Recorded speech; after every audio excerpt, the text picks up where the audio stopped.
नमस्कार साथियों, स्वागत है आप सभी का हमारे YouTube चैनल हेलो एजुकेटर्स पे।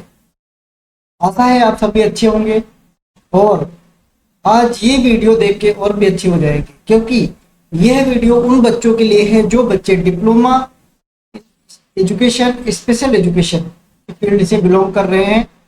और इस वीडियो में आप सभी को पेपर 2 के जितने भी मोस्ट एक्सपेक्टेड क्वेश्चंस हैं जो एग्जाम में पूछे जाएंगे उनसे रिलेटेड हम डिस्कशन करने वाले हैं। तो ये वीडियो छोड़ के आप बिल्कुल भी मत जाइएगा अगर इस पेपर में बहुत अच्छे मार्क्स आप लाना चाहते हैं। तो शुरू करते हैं हम, ज़्यादा समय बिल्कुल भी नहीं लेंगे, ठीक है। शुरू करते हैं। हम यहाँ पर देख रहे हैं कोर्स 2 अर्थात पेपर 2। क्या है पेपर का नाम? Fundamentals of hearing, deafness and audiological management. तो जैसा कि मैं पहले भी बता चुका हूँ आपको कि यहाँ पर जो पेपर का नाम है अर्थात जो टाइटल है, यहाँ से हमें इस पर बहुत ज्यादा फोकस करने की आवश्यकता है कि हियरिंग क्या है। मैं आपको बता रहा हूँ कि प्रश्न कैसे बनते हैं एग्जाम में, ठीक है। हियरिंग क्या है ये आप पढ़ के जाइएगा, डेफनेस क्या है ये आप पढ़ के जाइएगा, ऑडियोलॉजिकल मैनेजमेंट क्या है। ये तीन चीजें बहुत ही जरूरी है। यहाँ से दो चीजें आपके पेपर में अवश्य मिलेंगी, ठीक है। अब चलते हैं नीचे। अब देखिए यहाँ पर यूनिट 1 पहले ही वहां पे लिखा है हियरिंग एंड डेफनेस। मैं आपको ऊपर ही बता चुका हूँ कि हियरिंग पढ़ के जाना है, हियरिंग क्या होता है और डेफनेस क्या है। ये दोनों चीजें आपको पता होनी चाहिए। तो ये पेपर बहुत ही मतलब सारे पेपरों में सबसे सरल पेपर अगर देखा जाए तो ये स्पेशलाइजेशन का पेपर है, ठीक है।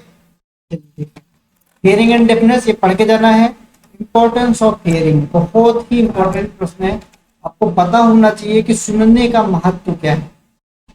बहुत ही बेसिक चीजें हैं कि सुनने का महत्व क्या है, लेकिन फिर भी उसके बावजूद भी बहुत सारे बच्चे ऐसे हैं जिनको मतलब ये भी नहीं बता पाते कि सुनने का महत्व क्या है, ठीक है। तो ये पढ़ के जाइएगा, parts of the year, process of hearing. यहाँ से मतलब पहली यूनिट से अगर देखा जाए तो यहाँ पे कुछ भी हम नहीं छोड़ सकते। सारे सब यूनिट्स सारी सब यूनिट्स जो है प्रश्न वहां से पूछा ही जाएगा। 5 सब यूनिट है, इसमें से 4 सब यूनिट से आपके प्रश्न एग्जाम में आपको देखने के लिए मिलेगा। तो इसलिए यूनिट फर्स्ट पूरी की पूरी ऐसे कैसे आपको रटी होनी चाहिए, अर्थात इसको समझ लीजिए आप, तो समझने के बाद ही आप लिख पाएंगे। अब यहाँ पर अब 1.5 पे अगर नजर डालें तो हियरिंग इम्पेयरमेंट क्या होता है। तो मतलब ये अगर पेपर आप पढ़ रहे हैं तो सिंपल सी बात है, हियरिंग इम्पेयर्ड वाले बच्चों के बारे में आपने अवश्य पढ़ा होगा, ठीक है। श्रवण क्षतिग्रस्त बालक कौन से होते हैं, ठीक है। क्या उसकी डिफिनीशन है, क्या क्लासिफिकेशन क्या किया गया है, किस किस टाइप से होते हैं, डिग्री ऑफ ऑनसेट क्या है, टाइप क्या है, ठीक है, एज के अनुसार क्या हो, किस तरीके से हो जाते हैं। तो ये सारी चीजें आपको पता होनी चाहिए, ठीक है। अगर कोई दिक्कत है इसमें तो कमेंट बॉक्स में कमेंट कर दीजिएगा, मैं आपको वहां पर भी समझा दूंगा। फिर यूनिट 2 में हम देखेंगे कि कौन कौन सी चीजें बहुत इंपॉर्टेंट हैं जो क्वेश्चन आने की संभावना रखते हैं। Causes, prevention and effect of deafness. बहुत ही मतलब मैंने क्या बोला है, ये पेपर इतना आसान है और उतना उतना ही कठिन है, क्योंकि अगर आप इस पेपर को समझेंगे नहीं तो आपके लिए कठिन हो जाएगा। अगर आप पेपर को समझ रहे हैं, प्रश्न को समझ रहे हैं, तो आपके लिए पेपर बहुत ही सरल हो जाएगा, बहुत सिंपल हो जाएगा।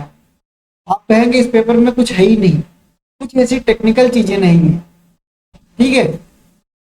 अब इसमें क्या है, causes and prevention of hearing loss, अर्थात जो श्रवण क्षतिग्रस्तता है, श्रवण दोष है, उसका कारण कौन कौन से होते हैं। आप सभी को मतलब बेसिक जानकारी ही होती है। जब माँ प्रेग्नेंट है, कोई भी लेडी प्रेग्नेंट है, तो उसको किस किस चीज में देखभाल करनी चाहिए, ठीक है। जन्म के दौरान क्या देखभाल करनी चाहिए और जन्म के बाद किस किस चीज से हियरिंग इम्पेयरमेंट अर्थात श्रवण दोष हो सकता है। तो उन चीजों से हमें दूर रहने की आवश्यकता है, ठीक है। उसका प्रिवेंशन कैसे करें, उपचार कैसे करें, तो वो सारी चीजें हमें यहाँ पे पढ़ने की आवश्यकता है और ये बहुत ही इंपॉर्टेंट ये प्रश्न है। अच्छा, effect of hearing impairment. Hearing impairment का क्या इफेक्ट है वेरियस डोमेन पे, अर्थात domain of development, education and employment. पूछा ही जाएगा तीनों में से कोई भी एक या दो पे आपको प्रश्न पूछा जाएगा कि हियरिंग इम्पेयरमेंट का इन डोमेन्स पे क्या इफेक्ट पड़ता है, अर्थात डेवलपमेंट पे क्या इफेक्ट पड़ रहा है हियरिंग इम्पेयरमेंट, हियरिंग इम्पेयरमेंट का एजुकेशन पे क्या प्रभाव पड़ रहा है। कोई व्यक्ति अगर श्रवण बाधित है अर्थात सुनने की क्षमता किसी व्यक्ति में कम है या नहीं है, तो एजुकेशन में कहीं ना कहीं समस्या जरूर आएगी, क्योंकि बच्चे में ये शब्दकोश कम है। तो सिंपल सी बात है, अगर बच्चे में शब्दकोश कम है तो बच्चा उस चीज को बहुत अच्छे से समझने में उसको कठिनाई रहेगी। अगर किसी चीज को बच्चा समझ नहीं पा रहा है तो उसको एक्सप्रेस करने में कठिनाई आएगी। ठीक है, तो ये चीजें हैं, यहाँ पे कहीं ना कहीं डेवलपमेंट भी प्रभावित होगा, एजुकेशन भी प्रभावित होगा। अगर अगर एजुकेशन प्रभावित हो रहा है तो एम्प्लॉयमेंट पर भी असर पड़ेगा। समझ गए?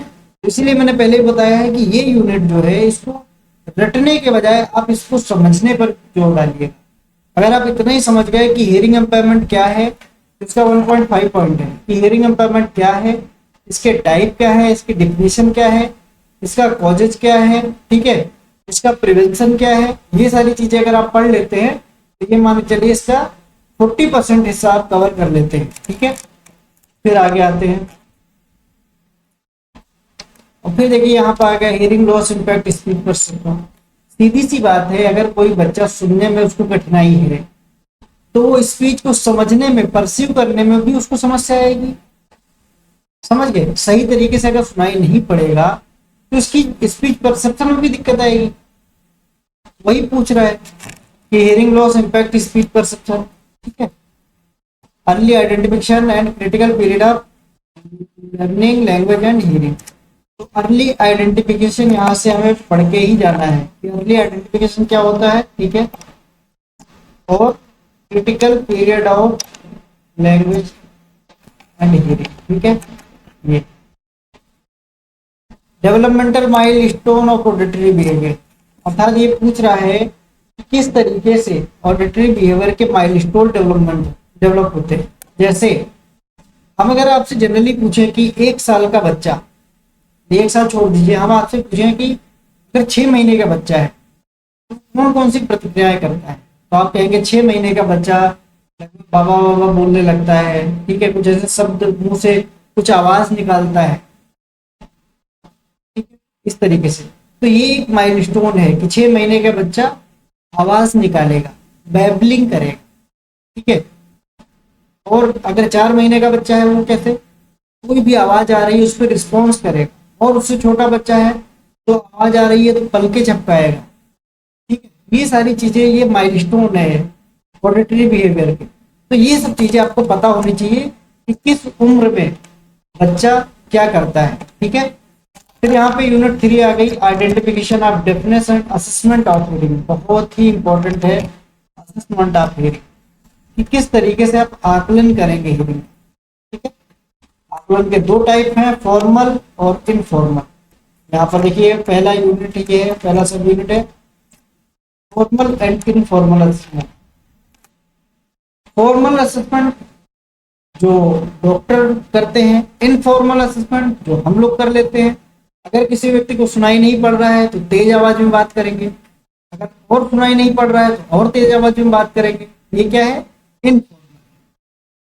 ठीक है, अगर हमें, अगर किसी का आकलन करना है, उसको सुनाई पड़ रहा है कि नहीं सुनाई पड़ रहा है, तो उसको ताली बजाएंगे।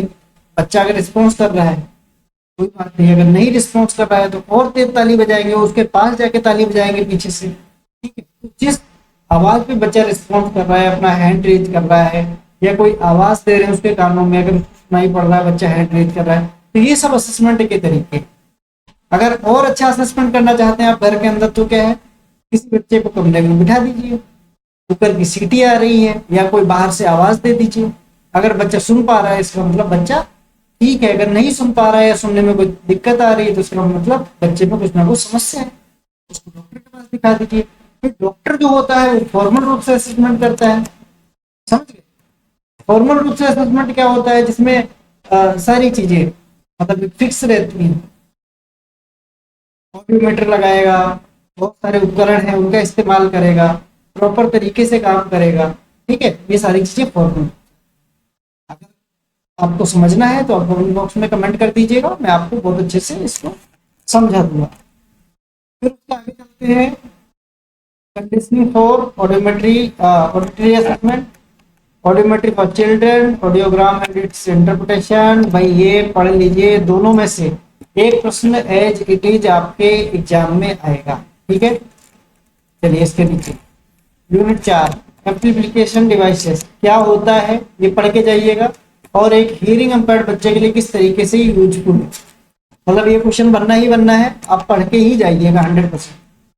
ठीक है, हियरिंग एड क्या है, उसके पार्ट्स क्या हैं, फंक्शन एंड टाइप, बहुत ही इंपॉर्टेंट है, मोस्ट इंपॉर्टेंट। आने की संभावना नहीं, 100% आएगा। ठीक है, फिर उसमें hearing aid care maintenance troubleshooting बिल्कुल आना ही आना है, इसमें कोई दो राय नहीं है। यहाँ से हम 2 ही प्रश्न लेते हैं। फिर 5वीं यूनिट में ऑडिटरी लर्निंग क्या होता है, ये आपको पता होना चाहिए। ठीक है, प्री रिक्विजिट्स, ये दोनों में से कुछ ना कुछ आने की संभावना है। स्टेजेस ऑफ ट्रेनिंग आएगा। Auditory verbal approach, principles and strategies की बात करें कि एक्टिविटीज फॉर ये, तो यहाँ पर हमने देखा है कि किस तरीके से प्रश्न पूछे जाने की संभावनाएं हैं और कौन से प्रश्न है जो बहुत ही एक्सपेक्टेड क्वेश्चन है इस एग्जाम में आने के लिए। ठीक है, तो हमने बहुत ही चुनिंदा प्रश्नों को चुना है। अगर आप ये प्रश्न पढ़ के जाते हैं तो ये मान के चलिए आपके लगभग 90% नंबर इस एग्जाम में यहीं से देखने को मिलेंगे। प्रश्न जो है वो 90% आएंगे यहाँ से, एक गारंटी के साथ मैं कह रहा हूँ। ठीक है, यूनिट 1 हमें बिल्कुल भी छोड़नी नहीं है, यूनिट 2 पूरी पढ़ के जानी है। यूनिट 3 में 3 प्रश्न पढ़ के जाने हैं, यूनिट 4 में 2 प्रश्न पढ़ के जाने हैं, यूनिट 5 में फिर 3 प्रश्न पढ़ के जाने हैं। तो इतना ही पढ़ना है। ठीक है, और अगर इतना हम पढ़ लेते हैं, बहुत अच्छे से बढ़िया से पढ़ लेते हैं, तो बाकी जो भी पार्ट अब इसका बचा हुआ है उसको भी हम पढ़ लें, अच्छे से तैयार कर लें, ताकि और अच्छा हमारा स्कोर बन पाए। ठीक है, इसका मतलब ये नहीं है कि हमने अगर इतना पढ़ लिया तो छोड़ दें, छोड़ना बिल्कुल भी नहीं है। मैंने क्या कहा, छोड़ना बिल्कुल भी नहीं है। समझ गए, पूरी चीजें पढ़ के जानी है। तो पेपर 2 आज का जो है वो कंप्लीट होता है। हम फिर मिलेंगे नेक्स्ट पेपर पे। आज के लिए इतना ही। Thank you so much. अगर आप चैनल पे नए थे तो सब्सक्राइब कर दीजिएगा और बेल आइकन को प्रेस कर दीजिएगा। Thank you.